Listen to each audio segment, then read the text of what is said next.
नमस्कार दोस्तों। हमने मिडाइवल इंडिया की श्रृंखला शुरू की है, जिसमें हमने एक वीडियो में कल पहला वीडियो था जिसमें मैंने मिडाइवल इंडिया के पहले पूर्व और जो मध्यकालीन भारत था उसकी चर्चा की थी, जिसमें मैंने आपको लगभग 700 ईस्वी से लेकर के 1200 ईस्वी के पहले तक क्या घटनाएं हुई, कोई भी गुप्त वंश के शासनकाल के पतन के बाद से लेकर के अरबों के आक्रमण के पहले तक का जो भी स्थितियाँ बन रही थी, उसमें क्या था कि अलग अलग डायनेस्टीज का उदय, सामंतवाद का उदय, चाहे चालुक्य, चेर, पांड्य, गुर्जर, प्रतिहार, राजपूताना, परमार, इन सब के बारे में मैंने आपको वीडियो में बताया था। यहीं से सामंतवाद का उदय हो ही गया था कि सामंतवाद का उदय बताया था जब केंद्रीय सत्ता कमज़ोर होगी और साथ में सामंत या क्षेत्रीय सत्ता मजबूत होगी और साथ में किसी क्षेत्रीय के पास भूखंड होना चाहिए। सामंतवाद के मैंने आपको फीचर बताए थे। इस वीडियो में हम लोग अध्ययन करेंगे कि 1100 लगभग 1100 तक का मैंने आपको 11-12 बता दी। उसी बीच अरब आक्रमण के बारे में थोड़ा बात करेंगे। देखिए, भारत में इस्लाम का प्रवेश कैसे हुआ इसकी चर्चा करेंगे। फिर ये थोड़ा छोटा वीडियो होगा, इसके अगले वीडियो से हम लोग दिल्ली सल्तनत शुरू करेंगे, प्रॉपर मध्यकालीन भारत शुरू हो जाएगा। तो अगर हम सबसे पहले चर्चा करें अरब इन्वेजन कैसे हुआ, पहले अरब देखिए, अरब ये इस्लाम एक तरह से 6ठी शताब्दी ईस्वी में शुरू हुआ, लगभग आज से 1400-1500 साल पहले, ठीक है। फिर इस्लाम का जन्म मध्य एशिया वाले रीजन में, अरब प्रायद्वीप वाले रीजन में हुआ, ठीक है। इस्लाम ने क्या किया, अपना विस्तार करना शुरू किया। इसके लिए अलग अलग इन्वेजन किए गए, भारत में भी आक्रमण किए गए और दूसरे देशों में भी आक्रमण किए गए। भारत में सबसे ज़्यादा आक्रमण हुए पश्चिम सिंध वाले रीजन, उत्तर पश्चिमी भारत से। पूरा बलूचिस्तान, पाकिस्तान का जो रीजन पहले भारत में हुआ करते थे। तो सबसे पहले अगर हम बात करें कि आखिरी हिंदू सम्राट था 712 में दाहिर, जो सिंध का सम्राट हुआ करता था। इसकी हत्या कर देने के बाद भारत में इस्लाम का इन्वेजन लगभग शुरू हो जाता है। सिंध का आखिरी राजा पूछा जा सकता है कई बार, धर्म से नहीं, या ये रिलेटेड करना है कि आखिर में हिंदू सरदार कौन सा था जिसने की शासन किया सिंध वाले रीजन पे। तो 712 में जिसकी हत्या मोहम्मद बिन कासिम कहता था। मोहम्मद बिन कासिम कहता था कि Sindh is the gateway of Islam in India, कि भारत में इस्लाम के प्रवेश का एक गेटवे है सिंध। तो सिंध के लिए सबसे पहले आक्रमण किसने किया, मोहम्मद बिन कासिम ने राजा दाहिर की हत्या कर दी और वहीं से इस्लाम भारत में प्रवेश शुरू हो गया। उसके पहले भी कुछ आक्रमण हुए, जैसे अरब आक्रमणकारी आते थे, भारत में लूटपाट करके चले जाते, लेकिन इस तरह किसी एक डायनेस्टी के ऊपर, एक सिंध डायनेस्टी के ऊपर हमला करके उसको अपने कैप्चर कर लेना, वहाँ के राजा को मार देना, ये पहली बार हुआ था 636 ईस्वी से 637 ईस्वी में। उमर खलीफा के समय जो है पहले भी आक्रमण हुए थे, लेकिन ये पहली बार था। 655 में हज्जाज इराक का गवर्नर ने मोहम्मद बिन कासिम की एक सेना के साथ भारत पर आक्रमण को भेजा। तो मोहम्मद बिन कासिम को जो है ना, तो मोहम्मद इजाम, क्या नाम था इसका, हज्जाज इराक का गवर्नर, इराक के गवर्नर हज्जाज ने 636 ईस्वी में पहले मोहम्मद कासिम को भेजा। मोहम्मद कासिम पहले भी छोटे छोटे हमले करता रहा, लेकिन इतने प्रभावशाली नहीं हुआ। 712 में जब इसने अंतिम हिंदू ब्राह्मण सम्राट, सिंध ब्राह्मण सम्राट राजा दाहिर की हत्या कर ली, तब इस्लाम का इन्वेजन भारत में शुरू हो जाता है। तो जब ये अरबवासी भारत में आते हैं, तो उसके बाद कुछ यहाँ प्रारंभिक काल इनका लूटपाट का ही कारण रहा करता था, कोई इनका यहाँ शासन करने का कोई उद्देश्य नहीं रहा था। लेकिन जब आना जाना शुरू हो गया, व्यापार तो पहले से होता रहा, तो ये भारत से जैसे दशमलव की पद्धति ले जाना हो गया। उसके बाद ज्योतिष आदि बड़े बड़े ज्ञान यहाँ से लेके गए। उसके बाद शतरंज का खेल भारत से बगदाद पहुँचा। पूछा जा सकता है कि इराक वाले रीजन में जो दशमलव पद्धति कहाँ से आई, भारत से आई। शतरंज का खेल कहाँ से आया, भारत से आया। भारतीय वास्तु एवं शिल्पकला ने अरबों को प्रभावित किया। तो इस तरीके से अरब इन्वेजन के बारे में मैंने आपको थोड़ा सा बता दिया। अरब इन्वेजन में बस 2-3 पॉइंट आप ध्यान रखेंगे। सबसे पहले इस्लाम का उदय कब हुआ, इस्लाम की शुरुआत हुई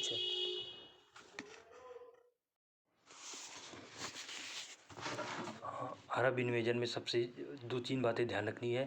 पहली बात ये ध्यान रखनी है कि इस्लाम के उदय के बारे में 600 ईस्वी के आसपास मक्का मदीना वाले रीजन। उसके बाद हम देखेंगे कि अरब प्रायद्वीप में, मक्का हुई अरब प्रायद्वीप वाले रीजन में इस्लाम का उदय हुआ। उसके बाद भारत पर सबसे पहले आक्रमण की बात करेंगे तो मोहम्मद बिन कासिम के नेतृत्व में पहले भी भारत में आक्रमण किए गए, लेकिन सबसे महत्वपूर्ण आक्रमण साबित हुआ 712 में, जब इसने सिंध के राजा दाहिर आखिरी हिंदू सम्राट को पराजित कर दिया। उसके बाद फिर अरब का शासन शुरू होता है। शुरुआत में इनका जो मेन उद्देश्य था वो ये था कि यहाँ भारत में केवल व्यापार ही करना है। कोई इनका उद्देश्य ऐसा नहीं था कि यहाँ हम रूल करेंगे, जिसा ब्रिटिश ने किया बाद में। तो इनका मेन मकसद सूरत में व्यापार ही करने आते, बाद में रूल करने लगते हैं। बाकी लूटपाट करना, व्यापार करना, बस इतना ही था। उसके बाद सिंध ने जब इनका कैप्चर हो गया तो उसके कहा था, Muhammad bin Qasim had told that the Sindh is the gateway for invasion in India. Bharat में आक्रमण का एक सबसे अच्छा मार्ग था, इस्लाम के इन्वेजन का भारत में एक मार्ग सा बताया इसको, Sindh is the gateway of Islam in India. उसके बाद फिर ब्राह्मणवाद के बाद कासिम ने जब आक्रमण कर लिया उस वाले रीजन पे, तो लगातार इन्वेजन होता रहा, कई सारे हमले हुए, लेकिन सबसे महत्वपूर्ण हमला ही था। उसके बाद अरबवासियों ने भारतीयों को दशमलव प्रणाली को अपनाया। अरबवासी क्या थे, भारत में जो दशमलव पद्धति थी बहुत पहले ही शुरू हुई थी, उसको अपनाया। उसके साथ भारत से अनेक ज्योतिषी हो गया, वैद्य हो गया, गणितज्ञ हो गया, ये बगदाद पहुँचे। शतरंज का खेल भारत से बगदाद पहुँचा। उसके साथ भारतीय वस्त्र और शिल्प ने अरबों को प्रभावित करा।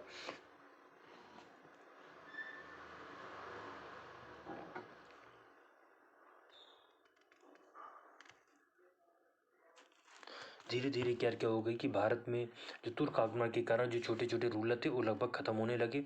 अब हम तुर्कों का सबसे महत्वपूर्ण आक्रमण की बात करें, अब तुर्कों के आक्रमण की बात, अरब आक्रमण तो बस इतना ही था। तुर्कों का आक्रमण की बात करें तो सबसे पहले तुर्क जो थे ये चीन सीमा में पश्चिम सीमा पर निवास करने वाली एक खूंखार लड़ाकू जात हुआ करती थी। जो आज भी जहाँ पे चीन का जो सिंजियान प्रांत है उस वाले रीजन पे ये तुर्क एक लड़ाकू जाति होती है कि ये भी कुछ लूट मार करना, यही इनका काम था, ठीक है, प्रॉपर। पूछा गया था 962 ईस्वी में अलाउद्दीन नामक एक तुर्क दास हुआ करता था, जो गजनी को अपनी शक्ति का केंद्र बनाया था। जिसने क्या किया, गजनी अफगानिस्तान वाले रीजन में इसने क्या किया था, अपनी शक्ति का एक केंद्र बनाया था। 977 ईस्वी में सुबुद्दीन गजनी का शासक बना, जो अलाउद्दीन का दास था। अलाउद्दीन का दास कौन था, सुबुद्दीन ने सबसे पहले, ये शासन एक बार पूछा गया है लोअर पीसीएस में कि सबसे पहले अलाउद्दीन गजनी का शासन कौन था, तो अलाउद्दीन ने भी दिया था सुबुद्दीन। अगर सबसे पहले पूछता है तो 962 के आसपास अलाउद्दीन, और उसके बाद पूछता है सुबुद्दीन 977 ईस्वी में। 977 ईस्वी से 997 ईस्वी तक शासन किया था। सुबुद्दीन ने 991 ईस्वी में दाहिया वंश के शासक जयपाल को पराजित कर सिंध नदी के संपूर्ण पश्चिमी भाग पर अधिकार कर गजनी साम्राज्य का विस्तार किया था। सुबुद्दीन का पुत्र था मोहम्मद गजनवी, ये बहुत याद करना, मोहम्मद गजनवी 957 ईस्वी में सुबुद्दीन की मृत्यु के बाद उसका पुत्र, पहले अलाउद्दीन एक दास, अलाउद्दीन दास कहाँ का, गजनी का, 962 ईस्वी के आसपास। उसके बाद उसका दास कौन था, सुबुद्दीन लगभग 970 ईस्वी के आसपास। फिर सुबुद्दीन का बेटा मोहम्मद गजनवी, जो कि बहुत महत्वपूर्ण, इसने तुर्कों के आक्रमण की शुरुआत कर दी भारत में। सबसे पहले इसने, मोहम्मद गजनवी ने 1000 ईस्वी से लेकर के 1027 ईस्वी तक भारत में 25 बार आक्रमण किए। इसका जो मेन उद्देश्य हुआ करता था, भारत, इसको ये पता था कि भारत बहुत सोने की चिड़िया है, भारत में बहुत सोना चांदी और इसे लूट करके ले जाया जा सकता है और अपना वहाँ पे साम्राज्य को मजबूत किया जाए। शुरुआत में भी इसका ये लोग लुटेरे थे एक तरह से, डाकू जनजाति थी, डकैत करना इनका बस यही इनका काम होता था। इनका कोई शासन से वो कोई बहुत, ये अलग बात है कि अलाउद्दीन ने एक सत्ता स्थापित की, सुबुद्दीन ने भी की, दास हुआ करते थे, तो कोई इनका बहुत शासन व्यवस्था चलाने में कोई बहुत ज़्यादा मतलब इनको इंटरेस्ट नहीं था। इनको बस ये था कि अधिक से अधिक लूट मार की जाए। महमूद ने कई बार भारत में आक्रमण किए और बहुत सारा धन संपदा यहाँ से लूट करके ले गया। मंदिरों को लूटना, मंदिरों को तोड़ना, उसके बाद ये लगातार ही करता रहा। अपने साम्राज्य का थोड़ा बहुत विस्तार भी करना, इस्लाम का प्रचार करना, तलवार के दम पे दूसरे धर्मों के लोगों को कन्वर्ट कराना, ये लगातार भारत में करता रहा। 1004 से इसका जो सबसे महत्वपूर्ण आक्रमण था, इसने 1025 ईस्वी से 1026 ईस्वी के बीच में इसने आक्रमण किया था सोमनाथ मंदिर, जो गुजरात में है। ये आक्रमण इसका बहुत महत्वपूर्ण, इसके बारे में अनेक अनेक कथाएं चर्चित है कि हजारों गधे को भर भर के सोना लेके यहाँ से गया था। 1025 से 1026 की ईस्वी में सोमनाथ मंदिर पर आक्रमण मोहम्मद गजनवी का सबसे महत्वपूर्ण आक्रमण था, जिसमें इसने भारत की लूट खसोट किया और सबसे चर्चित ये आक्रमण भी, इसके बारे में लगभग सभी लोग को जानकारी रहती है। अतुल धन संपत्ति यहाँ से लूट के गया। 1023 ईस्वी में महमूद गजनवी की मृत्यु जाती है। तो बस महमूद गजनवी के बारे में जानकारी होनी चाहिए। 1000 से लेकर के 1027 के बीच में भारत पर 25 बार आक्रमण किए। इसने बहुत आक्रमण करके अपने इस्लाम का विस्तार किया, थोड़ा अपने शासन का विस्तार किया। अफगानिस्तान सिंध वाले रीजन तक ये पहुंचा। उसके साथ साथ इसने अनेक मंदिरों को लूटा तोड़ा, धन संपदा लूट के गए। इसका जो सबसे महत्वपूर्ण आक्रमण होता है ये 1025 ईस्वी 26 ईस्वी के आसपास गुजरात के सोमनाथ मंदिर को लूटना, जिसने इसने अकूत संपत्ति यहाँ से लेके जा रहा था। फिर बताते हैं कि कुछ ऐसा 1030 ईस्वी की मृत्यु जाती है। इस्लाम के नाम पे जिस तरह से मंदिरों को लूटा गया, उससे भारतीय कला कहीं ना कहीं नष्ट हुई और लूटपाट और हत्याओं के खेल ने हिंदुओं और मुसलमानों के बीच आरंभ में ऐसी खाई पैदा कर दी कि जिसे पाटा नहीं जा सकता। कि जब भाई अगर कोई इस्लाम आके मंदिर लूटेगा तो भले ही उस हिंदू से उसको दिक्कत ना हो, उस मतलब ना लगाओ, लेकिन क्योंकि मंदिर को लूटा गया इससे हर एक हिंदू के मन में इस्लाम के प्रति विभेद पैदा होता है। प्रोफेसर इमरान हबीब बहुत बड़े इतिहासकार थे। उनका कहना था कि इस्लाम की मर्यादा को इससे बहुत बड़ा आघात पहुंचा है। उसके बाद महमूद के विशाल साम्राज्य के उत्तराधिकारी संभाल नहीं पाया, उसने फिर ज़्यादा उसका कोई शासन रह नहीं पाया। अब इसमें हम आक्रमण करते हैं तुर्कों के आक्रमण में दिल्ली सल्तनत की स्थापना। तो दिल्ली सल्तनत की स्थापना का सबसे पहले थोड़ा सा इसी में पढ़ लेना हमको। तुर्कों के आक्रमण में मोहम्मद गोरी का आक्रमण। मोहम्मद गोरी ने तुर्कों के आक्रमण या दिल्ली सल्तनत की शुरुआत की एक तरीके से। ये गजनी, ये पर्वतीय राज वही गजनी का रहने वाला था, अफगान वाले रीजन में। गौर शासक संसबानी वंश का था। पूछा गया यूपीपीएससी में कि मोहम्मद गजनी किस वंश का था, तो गौर शासक संसबानी वंश का था। 1173 में गयासुद्दीन गौर ने निर्बल गजनी साम्राज्य पर अधिकार कर लिया और गौर का शासक बना। उसने 1173 ईस्वी में अपने छोटे भाई शहाबुद्दीन मुइजुद्दीन को मोहम्मद गजनी से सूबेदार बनाया। ये बहुत ज़्यादा इंपॉर्टेंट पॉइंट नहीं है। मोहम्मद गजनवी ने जब आक्रमण किया था, मोहम्मद गोरी ने जब भारत पर आक्रमण किया तो मैंने उसमें आपको बताया था अंधकार का युग चल रहा था, कोई किसी की मदद नहीं करता था, अलग अलग डायनेस्टीज का उदय हो गया था, हर डायनेस्ट आपस में एक दूसरे से लड़ती रहती थी। ऐसे मौक़ों पर कहीं ना कहीं जो गजनवी का आक्रमण रहा, चाहे तो मोहम्मद गोरी का आक्रमण रहा, ये एक अवसर के रूप में देखा। अगर आपस में सभी एक होकर के रहते, भले अलग अलग डायनेस्टी थे, लेकिन कोई बाहर से इन्वेजन होता, सब मिल के आक्रमण उसके रोकते, तो शायद ये नहीं हो पाता, तुर्कों का आक्रमण यहाँ पर सफल नहीं हो पाते। तो उसके बाद यहाँ पे विखंडित साम्राज्य था, राजपूत आपस में लड़ रहे हैं, तुर्क सभी आपस में ही लड़ रहे हैं। मोहम्मद गोरी ने कई आक्रमण किए, जैसे 1175 में उसने मुल्तान और उच्च को जीता। मुल्तान वाले रीजन पाकिस्तान वाले रीजन था। मोहम्मद गोरी ने भारत पर आक्रमण के उद्देश्य से विस्तृत साम्राज्य का निर्माण करना। हाँ, ये पूछा जा सकता है। जो पहले आए, चाहे तो मोहम्मद गजनवी रहा हो, चाहे जो भी थोड़े बहुत रहे हों, इनका मेन उद्देश्य कभी भी साम्राज्य का बहुत ज़्यादा स्थापना करनी है। लेकिन जो मोहम्मद गोरी आया तो इसका मेन उद्देश्य साम्राज्य, पहले मेन उद्देश्य धन संपदा लूट करना, फिर साम्राज्य को बढ़ाना था। जब मोहम्मद गोरी है तो उसने इसको सिक्के को पलट दिया। इसने पहले विस्तार करना शुरू किया, फिर विस्तार करने से इस बाद धन संपदा लूट करना शुरू कर दिया। इससे क्या हुआ कि इसका उद्देश्य इस्लाम का प्रचार करना नहीं, अपितु इस्लाम को पूरी दुनिया में एक तरह से स्थापित करना था। कम से कम भारत में तो स्थापित करने की कोशिश कर ही रहा था। 1175 में उसने मुल्तान को जीत लिया, उच्च वाली रीजन। आज तुरंत बता दूं, मैं जैसे मुल्तान बोल रहा हूँ, सिंध बोल रहा हूँ, तो आपके मन में आ रहा होगा कि ये बात कर रहा है मुस्लिमों के। ऐसा नहीं है, ये सारे हिंदू बाहुल्य क्षेत्र, पूरा ही कुछ था ही नहीं है इस्लाम। इस्लाम तो यहाँ पे उदय ही 600 ईस्वी के आसपास हुआ। फिर बाद में 712 में जब ताहिर मारा गया, उसके बाद फिर जब मोहम्मद गजनवी आए तो इन लोगों ने बहुत सारे हिंदुओं को मुसलमानों में कन्वर्ट कराया, ये हुआ। ठीक है, तो ये सिंध वगैरह को आप इसी दृष्टिकोण से रखेंगे, हिंदू बाहुल्य, हिंदू ही 100% है यहाँ पे। तो इसने क्या किया, मुल्तान, आज पाकिस्तान मुल्तान, तब थोड़ी नहीं था पाकिस्तान। 1181 से 1186 ईस्वी तक गौरी ने पंजाब पर आक्रमण किया, अतः लाहौर और पंजाब पर इसका अधिकार हो गया। ठीक है, इसने देवल, बठिंडा और पर आक्रमण किया और दिल्ली के चौहान शासक पृथ्वीराज, हाँ, इसने अनेक आक्रमण किए। देवल हो गया, बठिंडा हो गया, ठीक है, उस बठिंडा पंजाब वाली राज्य में, देवलाल पंजाब वाले। लेकिन इसने का जो सबसे महत्वपूर्ण आक्रमण था 1191 में, इसने क्या किया, पृथ्वीराज चौहान जो कि राजपूतों के शासक से, राजपूताना वाले एरिया में तराइन का युद्ध हुआ, प्रथम युद्ध हुआ 1191 में, जिसने मोहम्मद गोरी को हार का सामना करना पड़ा और मोहम्मद गोरी भाग जाता है। ये इसी के लिए प्रेरित कहा जाता है कि भागते हुए शत्रु को छोड़ देना अपनी जान को जोखिम में डालना है। इसीलिए अगर शत्रु भाग रहा हो तो भी उसकी हत्या कर दो, ये जंग का उल्लंघन नहीं है कि शत्रु निहत्ता है तो उसकी हत्या नहीं। अगर कर दिया गया होता शायद भारत में इस्लाम इस तरीके से विस्तृत नहीं हो पाता, इस्लाम आक्रमण दोबारा नहीं हो पाते। तो 1191 में जो भाग गया, 1192 में उसने दोबारा तैयारी करके तराइन का दूसरा युद्ध निर्णायक रहा। इसके पश्चात भारतीय मुस्लिम आक्रमण का अंतिम विजय सुनिश्चित हो गई। जब 1193 में दोबारा आक्रमण हुआ 92 में, इसने क्या किया, मोहम्मद घोरी ने राजपूत शासक पृथ्वीराज चौहान को इसने पराजित किया और साथ में इसने मृत्यु भी हो गई। ठीक है, राजपूत की हत्या भी कर डाली। पृथ्वीराज चौहान को हराने के बाद इसने हांसी, कोराम, तुरसती आदि पर अधिकार कर लिया। उसने इस समय दिल्ली, अजमेर और चौहानों के शेष राज्य पर आक्रमण नहीं किया। अभी ये दिल्ली वगैरह आक्रमण नहीं कर पा रहा, लेकिन 1191 के 92 के आसपास इसने राजपुताना वाले रीजन में तो अपना आधिपत्य जमा ही ले।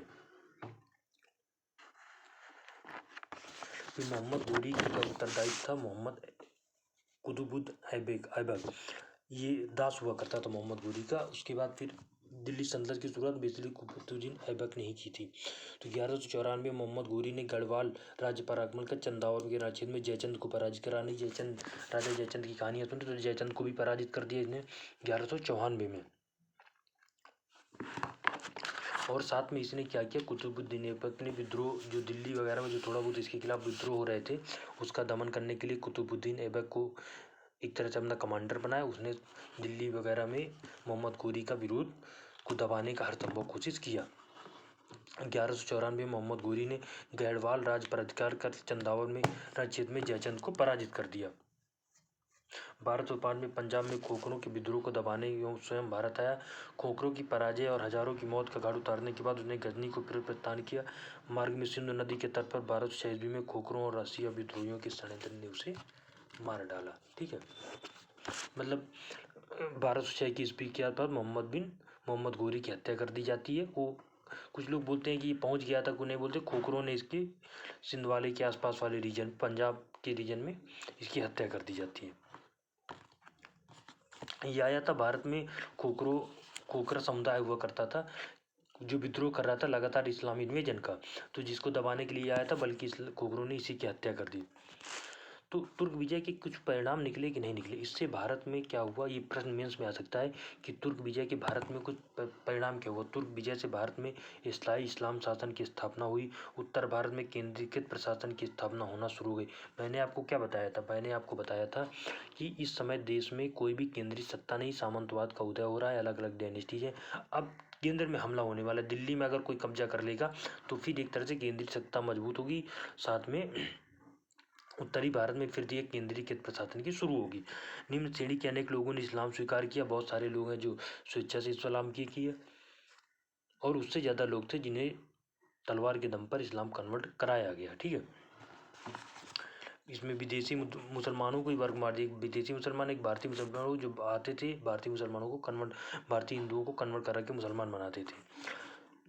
इसका मतलब इनको कभी भी वो मुस्लिम नहीं मानते थे, इनको भी वो विदेशी ही मानते थे। हिंदू मुस्लिम समांतर संस्कृति और कला का भी विकास हुआ, इसमें कोई दो राय नहीं। सूफी संत प्रचार करने भारत में आया। उसके साथ भारत में तो ये सूफी संत का प्रचार हो जाना, भारतीय संस्कृति का इस्लामी संस्कृति से मेल हो जाना, उसके साथ भारत में लगातार इस्लाम के बढ़ना, उसके साथ इस्लामी राज्य की स्थापना की शुरुआत। अब देखिए, भारत में तुर्की जो आंदोलन रहा या तुर्की जो हमला रहा, आखिर क्यों सफल रहा। भारत में तुर्की causes for the success of Turk and the defeat of Rajput. पहली बात, राजपूत कोई केंद्रीय शक्ति नहीं होना, राजपूतों के पास कोई एक एकता नहीं होना, आपस में लोग तक लड़ना, राजपद के लिए, सत्ता के लिए आपस में वंशानुगत होना, परस्पर फूट प्रतिद्वंदिता होना, सामंती शासन प्रणाली होना, एक राज्य पे हमला होता तो दूसरा राज्य उसकी मदद नहीं करता था। राजपूतों की परंपरागत प्रणाली, तुर्की अश्वरोही सैन्य संचालन व्यूह रचना तुर्कों की तुलना में कमजोर होना। भारत की जो राजपूत शासक रहे उनकी जो सैन्य संरचना रही है, भाई ये लोग तो डिफेंसिव खेलते थे और वो तुर्क इन्वेजिव खेलते थे। वो लगातार आक्रमण किया करते थे, ये लोग तब ना बस बचाव करते थे, बस अपनी सुरक्षा हो जाए, बस किसी पे हमला करने का कोई विचार में उनमें नहीं था। वो लोग धर्म की रक्षा के लिए लड़ते थे। वो लोग कहते थे कि काफिरों पे हमला करो, काफिरों को धर्म काफिलों को नष्ट करो या काफिलों को इस्लाम में कन्वर्ट करो। तो कहीं ना कहीं धर्म आज भी आतंकी क्या है, आतंकी यही तो है ना कि धर्म के नाम पे एक छोटा सा बच्चा 15-20 साल का एक बच्चा इतना बड़ा आतंकी बन जाता है कि मुंबई जैसे हमले 14 लोग आते हैं और मुंबई जैसे ताज होटल में हमला कर देते हैं। तो ये फैक्टर कहाँ से निकल, संभव है क्या कि इतना कर लेगा? इसलिए हो पा रहा है कि धर्म जब अंधा हो जाए, इंसान धर्मांध हो जाए, उसे सही गलत का अंतर नहीं पता चलता है, तो फिर वो बेहसाई करता है और मरने और मारने से नहीं डरता। इसी तरीके से तुर्क ने इन्वेजन किया, वो फिर मरने और मारने से डरे नहीं। राजपूतों के सामाजिक और सांस्कृतिक पतन था, तुर्कों का भाग भी प्रबल था, उन्होंने अकेले काश्मीरी ऐसे ऐसे घटनाएं घटी जो कहीं ना कहीं तुर्कों के समर्थन किया। तो इस तरीके से इस वीडियो में हमने आपको ये सारी चीज़ें बता दी। लगभग हम अब लिंक कर रहे थे, कुतुबुद्दीन ऐबक का नाम हमने इसमें बताया आपको। अब ये दिल्ली सल्तनत की शुरुआत हो जाएगी। कुतुबुद्दीन ऐबक लगातार दिल्ली के इन्वेजन को दबाने की कोशिश कर रहा है। अब वो क्या करेगा, यहाँ पे एक नए वंश की शुरुआत करेगी, दिल्ली सल्तनत। तो हम इसमें इसीलिए मैंने 2 वीडियोज़ में लगभग पूरा मध्यकालीन भारत की एकदम बेसिक आधार तैयार कर लिया। इसे 2 बार वीडियो देखने के बाद आपको समझ में आ जाएगा किस तरीके से एक आधार तैयार किया गया देश में तुर्क इन्वेजन का। अब हम बात करेंगे अगले वीडियो में तुर्की सल्तनत की। Thank you.